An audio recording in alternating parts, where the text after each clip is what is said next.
What is the best way to add fresh fruit flavors to any dish? Well, today on WTF, we're going to look at all of our fruit powders and how you can add them to your dishes.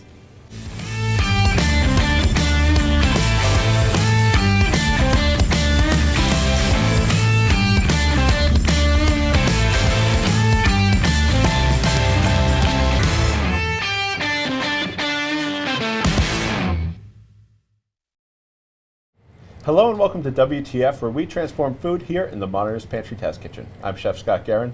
And I'm Janie Wang, one of the owners of Modernist Pantry. Now here on WTF, every week we're going to talk about really unique ingredients and techniques, show you how to do them in your own kitchen. So remember, subscribe and ring the bell and you'll get notified of our content when it comes out. And this week we're going to be talking about our different fruit powders, of which we have 6 different flavors. And we're going to be focusing on how exactly do you use them. So we had done one like a few months ago, maybe last year, that was a little bit of a primer on them, and people said, how do we use these powders? So this week, all about how to use fruit powders. And more excitingly, we also have another giveaway this week where we're going to be giving away one of each of the flavors to a lucky winner. So leave your comments below, and in a couple of weeks, we're going to pick a winner, reach out to you, and ship you some awesome fruit powders. Now, Scott, I know the most common question that we get from people about fruit powders is how do we use them? But I think let's start with what are fruit powders, in case anyone hasn't watched the first episode. Sure, so it's actually very simple. What these are the fruit themselves, and they're drum dried. So basically they're rolled on a drum until they are dry, and then they're sometimes mixed with a little bit of an ingredient just to keep it free flowing so it doesn't clump up on itself. But basically they're just the fresh fruit powder. Yeah, and I think one of the misconceptions that people may have about fruit powders is that they think you can just, add a little water to it, you're going to turn into fruit juice. And that's not really the case. What do you think fruit powders are really intended to be used for? So these are flavorings. Whenever we're going to use them as a flavoring, like a flavor enhancer or anything like that. So you're never going to take this and make a juice out of it. This is not a juice powder or which are commonly just sugar anyway. So these are going to be the fresh fruit that when you rehydrate them, they'll be a little bit pulpy because they're naturally made from fruit, and they can go into all sorts of things. Literally everything on here was made with some sort of fruit powder as a flavoring. So you want to focus on them being the flavoring.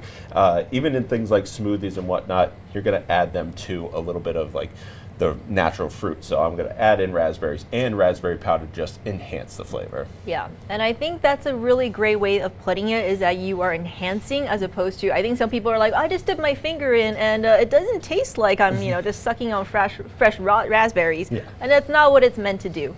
Can you talk a little bit about, I think one of the things that most people want to do with it, which is add it into a smoothie. How do we do that? It's super simple. I like to do it in about 10 to 20% of the total weight of the smoothie itself. So if you're doing a cup or even a pint, it's not too much that we have here. So you're just going to make your normal smoothie, and then you're going to add in the fruit powder to enhance it. First up, you're going to get everything, all the benefits that come from the fruit itself. It's just going to enhance it, and you're not going to have to add any more liquids, so you don't have like a super watery smoothie. So it's super simple. I'm going to go through my normal. So we're going to do an oat milk here, right? Nice high quality oat milk. Oat milk is delicious if you've never had it. And then I'm going to just do a little bit of agave syrup, right, for some sweetness. Remember, these are the fresh fruit, so there is some sugar naturally in them, but it's not a juice concentrate or anything like that. So that's generally where the misconception comes in. I'm going to put in my fruit powder here. Then I have some yogurt. Doesn't matter what yogurt you use. Obviously, it's your smoothie recipe. You can use ours, which will be on our blog, but any smoothie is going to work with this. And then I just have my fruits, so bananas and raspberries. So very simple, all of those. And then you just make your smoothie as normal. It's very simple. It's not going to ever just be the fruit powder, because that's just too much fruit powder. Yeah. I have to turn this on for it to work. You can see the color gets really enhanced too from the fruit powder itself. So you're kind of bringing up a really great point, which is people wondering about how much to use. So for example, if you're using a smoothie like that, how much fruit powder in addition would you add in addition to the fresh fruit? So like I said, about 10 to 20%, that's not going to work for everyone, right? So if I say 10 to 20%, very rarely are we going to be measuring or weighing every single smoothie that we do. If you want to add 1 to 2 tablespoons, level tablespoons, that's going to be plenty for your smoothie. So it's really simple. It does not have to be an exact measurement because remember, this is all flavoring. So if you want it to taste a little bit more like raspberry, you can add more raspberry powder. If it's too strong, you could add less. And I know, I'm going to taste this, but like I know we have a lot of different recipes to showcase here, and I love how you said, one of the big benefits of having a fruit powder is the ability to add fruit flavor without adding any moisture. And I think we might see some of that come into play in these recipes as well. So what do we have here on the table? So there's one that really stands out with that. So right here we have a chocolate truffle. And if you add any water to chocolate, you're going to end up with seized chocolate, which is very gritty. It is not delicious, but you can make a chocolate truffle and you can add in the lemon powder, and it's going to make a very almost enhanced chocolate. It's delicious. It's surprising because generally you think a lot of sugar gets added to chocolate, but when you add something that's acidic like lemon, it's unbelievably delicious. So these are fantastic. We've made them a few times here in the kitchen and we love them. As you can see, we made plenty for us to snack on during and after the shoot. Yes, I love those truffle. They are so good. The lemon flavor is so bright. And also these are Meyer lemons as well, so not regular plain old lemons. Yeah, so you get a little bit more from the lemon there. Then we have our Banafi Pie, which is a pretty hot seller, Banoffee Pie is wonderful. It's got a chocolate toffee bottom. We have some bananas, sliced bananas in there, and then we make a banana custard for the top, and we add the banana powder to the banana custard. One thing that helps with that, too, is that when you add in these powders, it kind of mops up any extra liquid. So with this custard, it was kind of loose until you add in the banana powder, which then, it reabsorbs and pulls in extra liquid, and it makes for a really nice topping on there. Then all the way down there, so that's our pulled pork recipe. And our pulled pork recipe has already a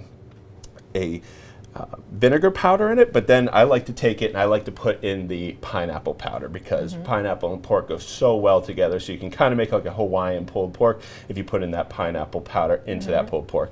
And pulled pork's delicious, everyone loves it. And finally, the last one that we made is a new recipe for you guys to check out on the blog, and it's actually a dango. So a dango is an Asian dumpling, like a Japanese dumpling, right? So it's very mild, it's very soft and chewy, so we took that and we paired it with another type of dessert, which is like a glass strawberry where it's basically just dipped in sugar. So we took the dango, we dipped it in sugar, and then we rolled it in pear powder. And pears are very mild, just naturally super mild fruit.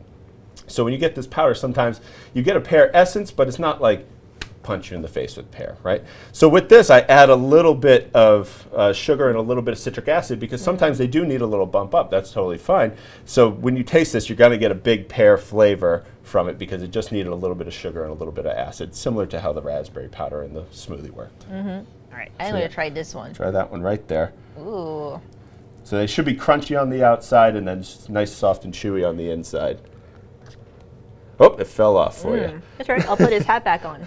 There you go. Generally, they're a one-bite thing, but I'm trying to be dainty. yes. Yeah. So basically, that's super good. That's it for what we have to showcase here. I love the pear flavor in this. It's so nice. I'm going to put it down for a sec. But so I hope what we were able to do today is really just kind of showcase the fact that when you have a fruit powder, you're using it to punch up flavor, no moisture, make your recipes better. Don't use it to try to make fruit juice. It's not going to work, and that's okay too. And remember, if you do want to win a whole set of all 6 of these fruit powders, remember to leave a comment below, so sometime in the next 2 weeks, and then we will reach out and select a winner in the 2 weeks, and you can have all this and try all today's recipes, which will be in the links in the description below. So from here in the Modernist Pantry Test Kitchen, I'm Janie Wang. And I'm Scott Guerin.